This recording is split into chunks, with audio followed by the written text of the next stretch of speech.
Greetings everybody, it's Patty here again. How you doing today? This article comes from In 5D. I'm moving the picture. Esoteric Metaphysical Spiritual Database. I'm going to read this article, and it's about the astrology of the United States. Okay? Now remember, this was dated January 2nd, 2017. We're now March 9th, 3 months later. That's important to remember. Okay? 2017 astrological predictions for the United States. Plus, I'm going to be skipping through some of this, just so I can get the main points to you. Okay. Travel through the epochs of America. This report is made using the sidereal Babylonian zodiac, as used 5,000 years BC in ancient Mesopotamia, depicting and mirroring the real situation on the sky and not the tropical zodiac that is used by almost all contemporary astrologers, showing different astrological reality with a difference of 24 degrees. Okay, here we go. America's politics and destiny is having an impact on the whole world. That is why such analysis is of a great importance. When starting such a review, we should take into consideration a very important ancient rule of Mesopotamia, valid also nowadays. The beginning of every cycle is determining and characterizing the complete cycle. This means that we should look very carefully at the planetary configurations at the beginning of the cycle or epoch in order to predict how globally and financially the year or month will look like. I'll tell you, I've already read this and I already know this is going to be a bad year, really bad year. Okay, therefore the precession and the positions of the equinoxes and the solstices and their movement through the centuries on the birth chart of America will be our departure point, starting with the first large era, when the equinoxes is changing sign, entering Pisces and leaving Aries. Now the spring equinox is in the 5-degree Pisces and entered it in 221 AD. The epoch of Pisces. This was a change of epoch. Aries was replaced by Pisces. Like elsewhere in the world, also here, this was the time of the Greek-Roman influence and the emergence of Christianity. What else could possibly Pisces bring? The second epoch, or mini-era, that is important for this analysis is the beginning of the era of Aries. What does this mean? The mini-era of Aries. Every astrological sign is divided into 12 equal parts, each 2.5 degree, called dodecatemoria. Each degree of the sign equals 72 years, and each dodecatemoria equals 180 years respectively. Every 180 years the spring equinox is moving and is changing dodecatemoria. Boy, it's a very long word to keep saying. Every dodecatemoria has a ruler who is having significant influence on every single world event and every person. In 2016, the world moved from Taurus to Aries, to dodecatemoria, because the spring equinox moved from the 5-degree to the 4-degree point 59 in Pisces, and with this entered the Aries era. This signifies the start of problems, all associated with Mars, migration of people, conflicts, diseases, wars, problems of all kind all over the world for every person on Earth. more or less. Okay, I'm gonna scroll past these particular charts. Okay. In 2016, and the world entered a new Aries mini era that will continue around 180 years long. Wow. Leo is rising with Jupiter in cosmic setting, which is not beneficial for Jupiter, making opposition to the Sun, Venus, Neptune, and the invisible Mercury. Moral values and religion. Jupiter rules the moral values and religion.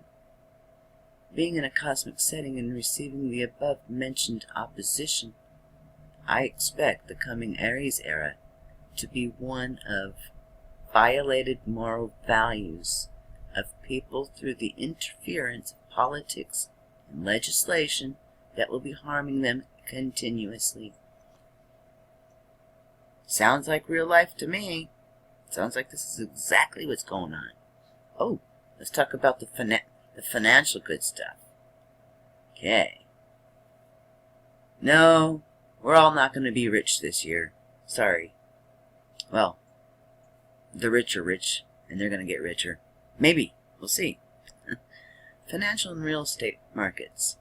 The conjunction of Saturn and Mars, and the fixed star Antares in the 4th house in Scorpio, is promising problems on the real estate and collapses of volatility on the financial markets, and that is going to happen.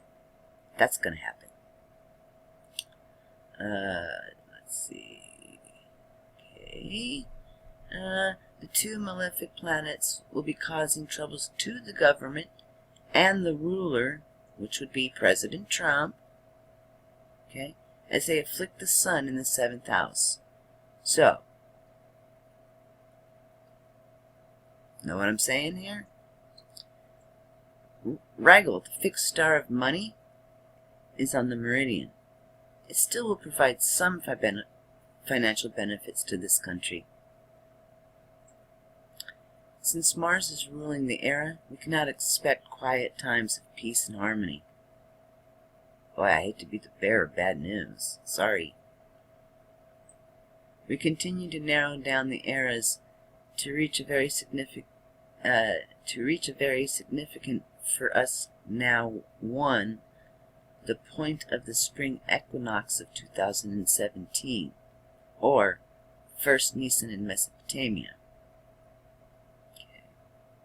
See, I'm not familiar with this kind of chart. Alright.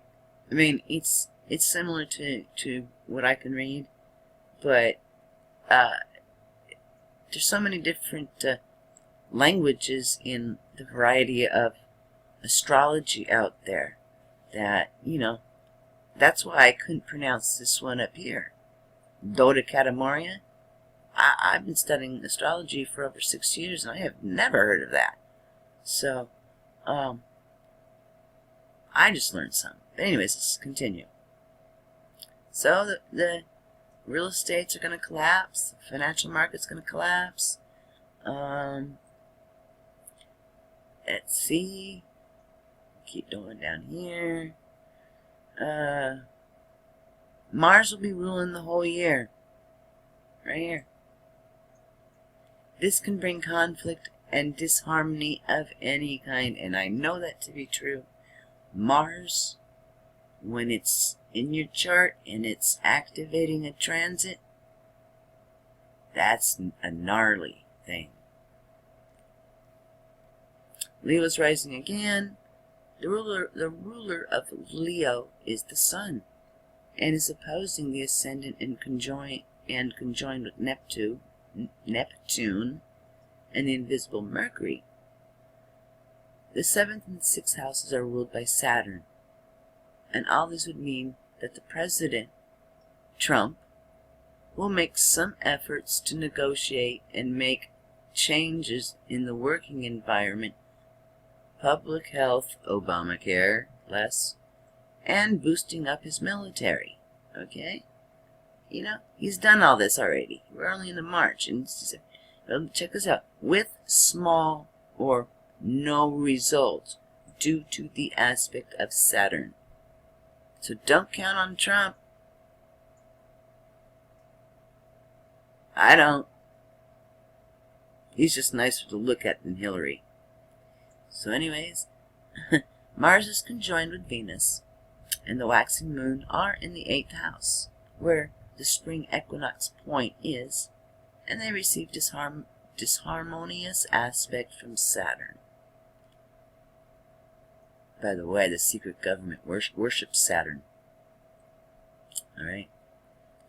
What is that? The hexagon? Well, there's a hexagon shape up on Saturn.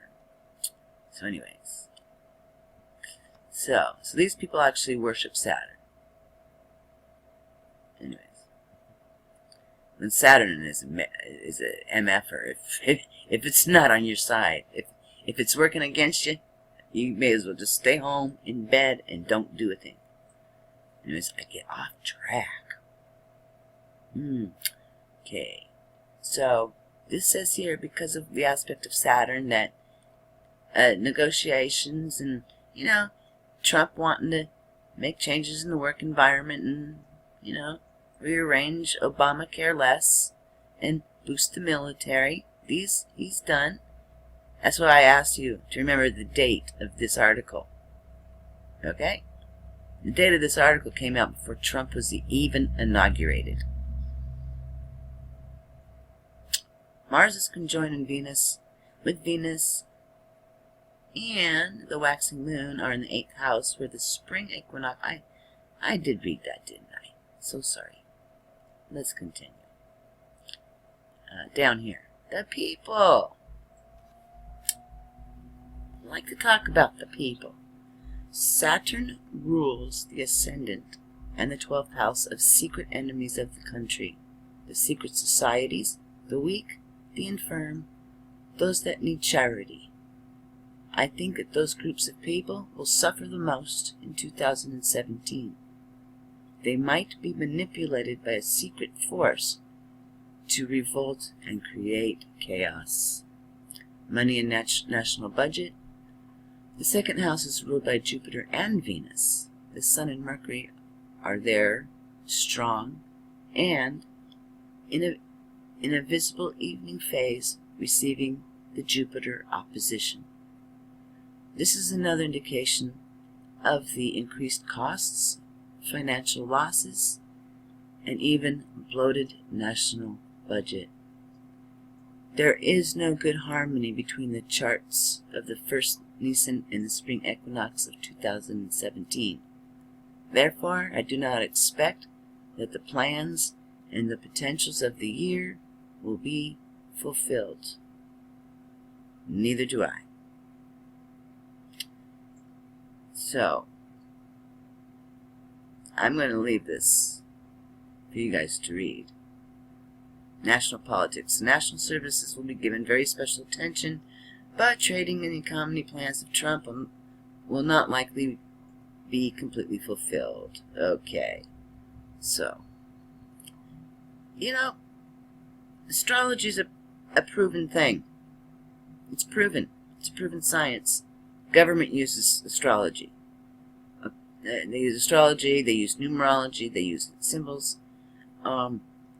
So, to anybody who's doesn't have any idea about astrology, astrology is not opening up the newspaper and reading your horoscopes. No, anybody can write that. But no. Astrological predictions is the correct term. We don't say the word horoscope. So, again, this came out January 2nd. And looks like I'm out of time again. So, stay tuned for my next video. Might be today, tomorrow, I don't know. I'm on a roll. Have a great day, and I'll talk to y'all next time. Peace out, everybody. Namaste.